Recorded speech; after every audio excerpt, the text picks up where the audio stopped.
அந்த பொண்ணோட போட்டோவை பார்த்த உடனே இவ கையில இருக்கிற மணியும் அடிக்க ஆரம்பிச்சது. இத கண்ணை மூடி யோசிச்சதுமே அந்த பொண்ண காட்டுல ஒருத்தன் கழுத்து நெரிச்சு கொலை பண்றது அவளோட நினைவுக்கு அப்படியே வருது. அவன் யாரு என்னன்றது கிளியரா தெரியலனாலுமே அந்த பொண்ணு இறந்துட்டா அப்படின்ற விஷயம் தெரிஞ்சு அவளுக்கு நினைவுல வந்த அந்த இடத்த தேடி நேரா இவளும் கிளம்பி போறா. அங்க கரெக்டா அந்த லொகேஷன் கிட்ட வந்ததுமே அக்கம் பக்கத்துல விசாரிக்கலாம் அப்படின்ற மாதிரி அங்க ஒரு பாட்டி இருக்காங்க. அவங்க கிட்ட போய் இந்த மாதிரி ஒரு பொண்ணு இங்க வந்தாளா அப்படின்ற மாதிரி இந்த போட்டோவை காட்டி கேக்குறா. ஆனா அந்த பாட்டியோ இல்லம்மா நான் 6 மணிக்கெல்லாம் தூங்கிடுவேன், அதனால எனக்கு தெரியலமா அப்படின்ற மாதிரி சொல்லிடுறாங்க. அதுக்கப்புறமா அங்க வெளியே ஒரு டாக்ஸி டிரைவர் இருக்காரு.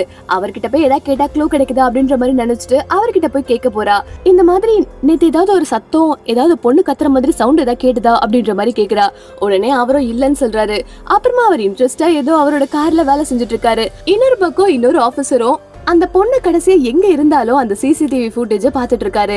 அதுக்கேத்த மாதிரி இந்த பொண்ணு காணாம போன கொஞ்ச நேரத்துக்கு முன்னாடி ஒருத்தன் அங்கேயும் இங்கேயும் சுத்திட்டு இருக்கிறத பாத்துட்டு அந்த டாக்ஸி நம்பரை பாத்துட்டு எப்படியோ இவனை புடிச்சிட்டோம் அப்படின்ற மாதிரி அவங்க ஒரு பக்கம் இருக்காங்க. அத பார்த்த இவளுக்கு அப்பதான் டக்கு ஞாபகம் வருது. ஏன்னா அந்த பொண்ணை கொலை பண்ணவன் எந்த ஜெர்கின் போட்டிருந்தாலும் அதே ஜெர்கின் தான் இவனும் போட்டிருக்கான். உடனே இவளுக்கு கொஞ்சம் டவுட் வந்து உங்க வீட்டுல இருக்கிற சிசிடிவி கேமராவை காட்டுறீங்களா அப்படின்ற மாதிரி கேக்குறா. உடனே அவனும் கொஞ்ச நேரம் யோசிச்சுட்டு அதுக்கு முன்னாடி நான் வீட்டுக்கு போய் ஃபர்ஸ்ட் குளிச்சுட்டு வரேன், அப்புறமா நான் உங்களை கூப்பிடுறேன் அப்படின்ற மாதிரி சொல்றது மட்டும் இல்லாம அவன் பாட்டு நேரம் உள்ள போயிடுறான். அந்த நேரம் பார்த்து இந்த ஆபீசரும் அந்த காரையே எட்டி பாத்துட்டு இருக்கா.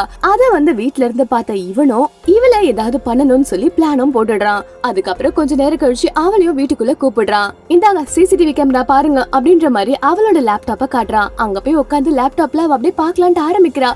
ஆனா அதுக்குள்ள கொஞ்ச நேரத்திலேயே அந்த ஸ்கிரீனும் பிளாக் ஆயிடுது. இந்த ஸ்கிரீன் வேற பிளாக் ஆனது மட்டும் இல்லாம இவளையும் கொலை பண்றதுக்காக அவன் கையில கிளவுஸ் எல்லாம் போட்டுட்டு வரான். இத தெரிஞ்ச அவளும் என்னடா பண்றதுன்னு தெரியாம பக்கத்துல அங்க இருந்து ஒரு பெண்ணையும் எதுக்கோ சேஃப்டிக்காக கையில எடுத்து வச்சுக்கிறா. இந்த மாதிரி சமயத்துல அவன் நெருங்கி வந்து அவளை கொலை பண்ணலான்ட்டு வரும்போது இவளும் பயத்துல பயங்கரமா கத்துறா. ஆனா அதுக்குள்ள அந்த இன்னொரு போலீஸ் ஆபீசரும் அங்க வந்து கதவை உடைச்சு எப்பா உன்னை என்னெல்லாம் தேடிட்டு இருக்கோம், என்னப்பா அசால்ட்டா வந்துட்டு ஒரு பொண்ணை கடத்திட்டு சும்மா விட்டுருமா, உன்ன சும்மா விட்டுருவோம், நாங்க சீக்கிரமா வா உன்னை அரெஸ்ட் பண்றோம் அப்படின்ற மாதிரி சொல்லி அவனை புடிச்சிட்டு போறாங்க.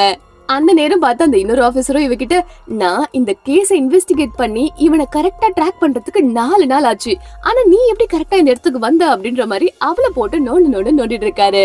இந்த வீடியோ உங்களுக்கு பிடிச்சிருந்ததா மறக்காம லைக் அண்ட் சப்ஸ்கிரைப் பண்ணிக்கோங்க. இந்த சீரிஸோட மத்த எபிசோட்ஸும் நீங்க பாக்கணும்னு நினைச்சீங்கனாலும் மறக்காம கமெண்ட் பண்ணுங்க.